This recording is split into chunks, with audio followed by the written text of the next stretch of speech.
সুপ্রিয় শিক্ষার্থী বন্ধুরা, আজ আমাদের কমপ্লেক্স টু সিম্পল এবং কমপ্লেক্স টু কম্পাউন্ডের ক্লাস নাম্বার 3 নিয়ে আমরা আলোচনা করব। এটি এসএসসি এবং এইচএসসি শিক্ষার্থীদের জন্য খুবই গুরুত্বপূর্ণ বিষয়।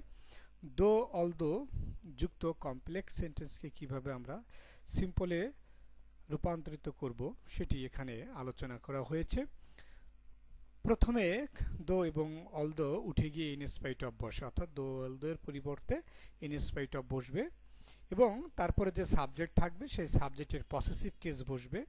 বি ভার্বের পরিবর্তে বিং এবং হ্যাভ ভার্বের পরিবর্তে হ্যাভিং বসবে। প্লাস প্রথম ক্লোজে যদি আরও কিছু থেকে থাকে সেটি বসবে ইটিসি এক্সটেনশন অ্যান্ড সেকেন্ড ক্লোজের কোনো পরিবর্তন হবে না। আমরা এখানে দেখতে পাচ্ছি কমপ্লেক্স সেন্টেন্সে though he was small he could solve the problem, যদিও সে ছোট ছিল সে সমস্যার সমাধান করতে পারত, এরকম। তাহলে আমরা দেখলাম যে দো এর পরিবর্তে ইন স্পাইট অফ ব্যবহার করেছি এবং এখানে যে সাবজেক্ট আছে হি এর পসেসিভ কেস হচ্ছে হি এবং ওয়াজ হচ্ছে বি ভার্ব, এই বি ভার্বের পরিবর্তে বিং ব্যবহার করা হয়েছে এবং এখানে স্মল টু স্মলই আছে এবং সেকেন্ড ক্লোজের কোনো পরিবর্তন হয়নি। আমরা আরেকটি উদাহরণ দেখব। Although he was poor he was honest, যদিও সে গরিব ছিল সে ছিল সৎ।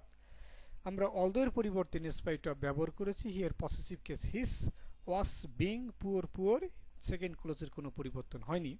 তো এখানে আরেকটু আমরা পরিবর্তন করতে পারি বা অন্যভাবে করতে পারি, সেটি হচ্ছে প্রথমে দো এবং অলদো এর পরিবর্তে আমরা ইন স্পাইট অফ ব্যবহার করব এবং তারপরে যে পসেসিভ কেস আছে সেটি ব্যবহার করব, সাবজেক্টের পসেসিভ কেস হিস, এবং যদি আমরা এখানে বিং ব্যবহার করি তাহলে আমরা অ্যাডজেক্টিভ রাখবো। যদি বিং এখানে ব্যবহার না করি তার অ্যাডজেক্টিভ থাকবে, সেই অ্যাডজেক্টিভের নাউন করতে হবে, অর্থাৎ in spite of his poverty, এই পভার্টি হচ্ছে দারিদ্রতা, এটি একটি নাউন, এবং পুয়ার এটি হচ্ছে অ্যাডজেক্টিভ, এই অ্যাডজেক্টিভের নাউন করতে হবে। যদি আমরা এখানে বিং না বসাই বা হ্যাভিং না বসাই তারপর সেকেন্ড ক্লোজে যা আছে সেটি হবে। তাহলে এক্ষেত্রেও কিন্তু আমরা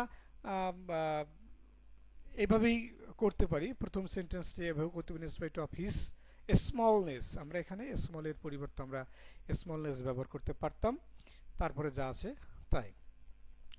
তো কমপ্লেক্স টু কম্পাউন্ড একই সেন্টেন্সে, অর্থাৎ দো অলদো যুক্ত কমপ্লেক্স সেন্টেন্সকে কম্পাউন্ড যখন আমরা করব, আমরা প্রথমে দো অলদো উঠে গিয়ে আমাদের প্রথম যে ক্লোজটি থাকবে সেই ক্লোজটি বসবে এবং তারপরে যে কমা আছে কমাটি উঠে গিয়ে বার্ড বসবে, অর্থাৎ দো অলদো থাকলে আমরা যখন কম্পাউন্ড করব তখন আমাদের কি বসবে, বার্ড বসবে এবং অপরিবর্তিত অবস্থায় আমাদের সেকেন্ড ক্লোজ আমরা বসাতে পারি, বা যদি সাবজেক্ট একই থাকে তাহলে সাবজেক্ট এবং সাহায্যকারী ভার্ব না বসিয়ে মূল ভার্ব দিয়েও আমরা এই সেন্টেন্সটাকে সম্পূর্ণ করতে পারি। Though he was small he could solve the problem, যদিও সে ছোট ছিল সে সমস্যাটি সমাধান করতে পারত।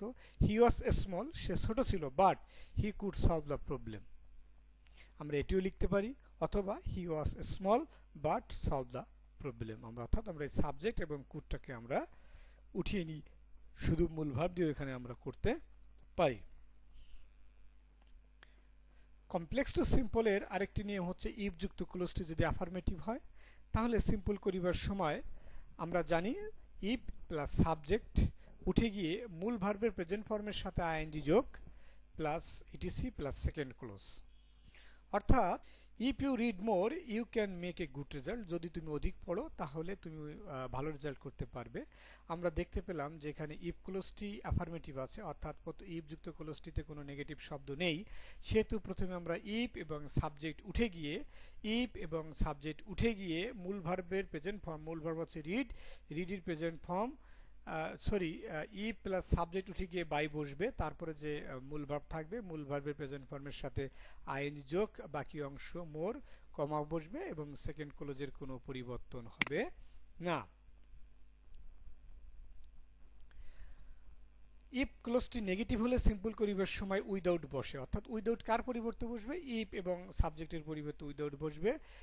উইদাউট এবং if plus subject plus not পর্যন্ত উঠে যাবে, তার পরিবর্তে উইদাউট বসবে, প্লাস তারপরে যে ভার্বটি থাকবে সেই ভার্বের প্রেজেন্ট ফর্মের সাথে আইএনজি যোগ plus ETC plus second clause. তাহলে আমরা দেখতে পাচ্ছি যে এখানে if you don't work hard you will not succeed in life. তো এখানে E plus subject plus do not, এই পর্যন্ত E plus subject plus do not উঠে গিয়ে এর পরিবর্তে উইদাউট বসবে। হ্যাঁ, উইদাউট বসানোর পরে আমরা যেখানে মূল ভাব ওয়ার্কের সাথে আইএনজি যোগ হবে, বাকি অংশ প্লাস সেকেন্ড ক্লোজ। আমরা একটু লাল রেড কালার দিয়ে চিহ্নিত করে নিলাম ইফ ইউ এর পরিবর্তে বাই, তারপরে মূল ভার্ব প্রেজেন্ট ফর্মের সাথে আইএনজি যোগ, এখানে ইফ ইউ ডোন্ট এর পরিবর্তে উইদাউট। অর্থাৎ উইদাউট ওয়ার্কিং হার্ড, কঠোর পরিশ্রম ব্যতীত বা কঠোর পরিশ্রম ছাড়া you will not succeed in life, তুমি জীবনে উন্নতি করতে পারবে না। একই সেন্টেন্স কমপ্লেক্স টু কম্পাউন্ড হলে ইফযুক্ত কমপ্লেক্স সেন্টেন্সকে কম্পাউন্ড করিবার সময় আমরা এইভাবে করতে পারি। দেখেন এখানে আমরা ই প্লাস সাবজেক্ট উঠিয়ে নিয়ে মূল ভাব বসিয়েছি রিড মোর, কমা উঠে গিয়ে and you can make a good result.